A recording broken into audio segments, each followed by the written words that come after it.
د هغې نه زیات نعمتونه او وسیلې خدای دې خاورې له ورکړي. د هغې یو څو مثاله به زه درکړم. د پاکستان د اوبو بجلي دا د ټولو نه ارزانه بجلي ده. په پاوکم 1 روپۍ 1 یونټ جوړیږي. 10,000 میګاواټه بجلي په ټول پاکستان کې په اوبو باندې په هایډرو پاور سټیشنو باندې جنریټ کیږي جوړیږي. په دې کې 9,000 میګاواټه بجلي دا د پښتونخوا ډیمونه جوړوي. یعنی 80% د اوبو بجلي چې کومه ده د پاکستان دا پښتونخوا جوړوي. اوبه په خپله لویه وسیله ده. د پاکستان خوږه اوبه دا خو منرل واټر ورته وایي که نه، په دې پنجاب او یا په دې ښاریو کې خرڅیږي. دا منرل واټر خدای دې پښتنو له ورکړي، دی په شولې او جوار اوبه کوي. خو د منرل واټر دا خاوره غریبه ده. د پښتونخوا دننه چې څومره ځمکه ده نو 80% ځمکه زمونږ دا بې نهره پرته ده، للم او باراني پرته ده. زمونږ دا سیندونه پنجاب په طرف باندې چې روان دي نو دا اوبو تقسیم شوی دی په 1991 کې د ANG قاضي فارمولې لاندې. په دې کې زمونږ زیاتره اوبه پنجاب ته اخیستل شوي. د پنجاب 82% ځمکه چې کوم ده دا د پښتنو په اوبو باندې اوي کیږي. و دا خوږه اوبه چې کوم ده اکثر د غنمو خبره به تاسو اورئ، یعنی غنم پنجاب موږ ته بند کی. دا غنم د پښتنو په اوبو باندې شوي دي. د پاکستان 90,000 بیرله د ورځې د تیلو پیداوار د کروډ آیل 90,000 بیرله تیل په پاکستان کې د ورځې پیدا کیږي. په دې کې 58,000 بیرله تیل د ورځې دا پښتونخوا پیدا کوي.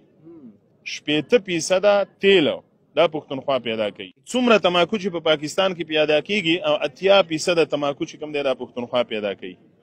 خو د تماکو کارخانې چې کومه دی دا په پنجاب او په کشمیر کې جوړې شوي دي.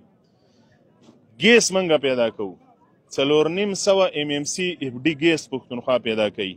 او جنوبي ضلعې چې کومې دي کنه کرک، لکی مروت، ډیای خان، وزیرستان دا بالکل ویلی کېږي چې دا لکه د عربستان په شانته کې د تیل او د ګیس په زیرمو باندې دا ټوله خاوره پرته ده.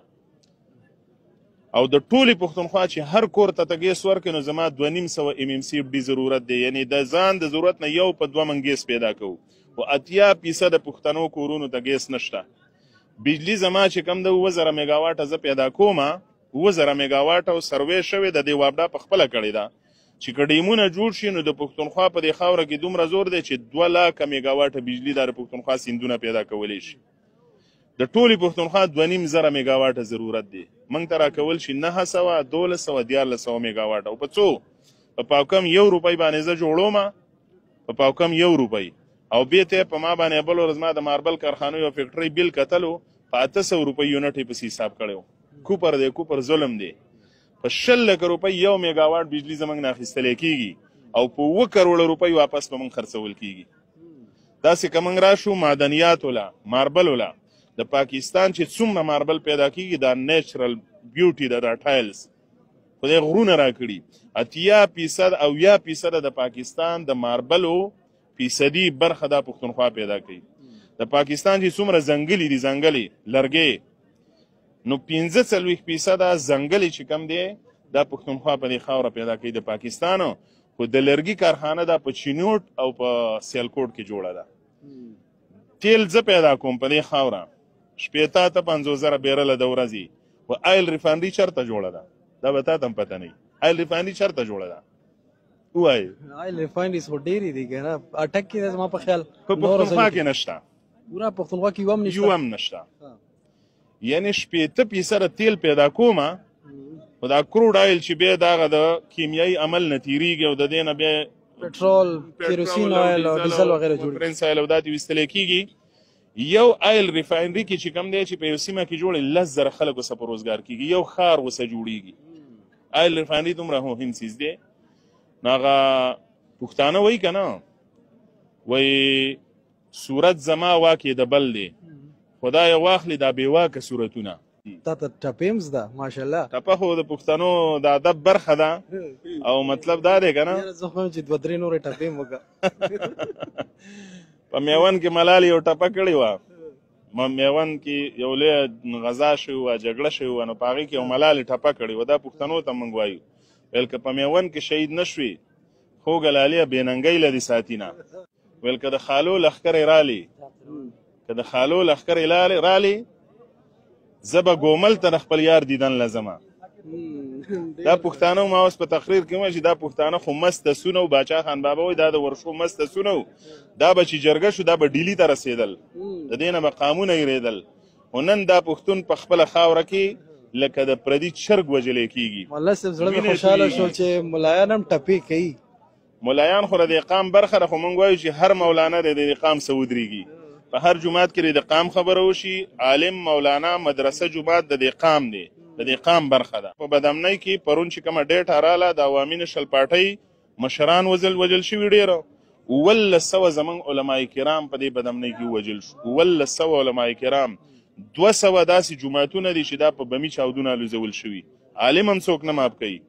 پښتانه کېدل پکار دي، که عالم دی، که ډاکټر دی، که وکیل دی، که سرمایه‌دار دی، که بزنسمین دی، که کیسان دی، که سرمایه‌دار دی، که سرمایه‌کار دی، که کارخانه‌دار دی، که صحافي دی، هم هر سړي له به په دې خاوره پښتون کېدلي. موږ وایي سیاسي ګوند استایي په هر ګوند کې چې رواني، په دې سیاسي ګوند کې دا غږ وکړه چې زما د قام نه وټالي، زما د قام خبره هم حل کړه، زما د قام خبره ورشه. د پاکستان د آئین ارټیکلز د وسایلو بحث موږ وکړو. د پاکستان د آئین ارټیکلز موږ ته د بجلی، د اوبو، د ګیس، د تماکو، د دې ټولو وسایلو حق او اختیار او ملکیت راکوي. ارټیکل 153، 161 لومبی جز، دویم جز د آئین ارټیکل 157 د آئین ارټیکل 102 دریم جز. خو په دغه کې واضح لیکلي چې په کومه خاوره باندې څه پیدا کیږي. نو دا د اسلام حکم هم دی. د عمر رضی الله عنه په دور خلافت کې د شام او د یمن ټکسونه به لومبیا په شام او یمن باندې لګي. دا مسلمانی ده. د پاکستان آئین هم دا وایي چې لومبیا دی دا بجلی پښتنو له ورکړی شي. دا بجلی ولې دار د پښتون کور د انور د شیشو نه ډک شو؟ دا ولې د هر پښتون بجلی نشته؟ اوس زمونږ کلي کې یو وطن دی برنګ ورته وایي، برنګ. نو زه هغې ته یې ورستلی یم، یو بابا ته مال برنګ څنګه دی؟ برنګ د خدای تعالی غریب دی کړي تی وړو. مال بابا ولې غریب دی؟ بس خدای غریب پیدا کړی. مال بابا خدای پاک مه ګناهګاره و، خدای نه دی غریب پیدا کړی، دا ما او تا غریب کړی دی. یو غر مخامخ مال دغه مخامخ غري نه ویلاو، مالدار زمرودو غر دی. ستا په وطن کې خدای د زمرودو غرونه پیدا کړي، وایي چې زمرود یې پیداوار دی، موږ په هغه وطن کې لوږې تېروونه او ستاسو کور کې امن دی، مزې کوئ. دلته مو د وسپنو باران وکړو او تاسو په امرودو کې پیسې ګټئ، موږ په زمرودو کې تاوان وکړو.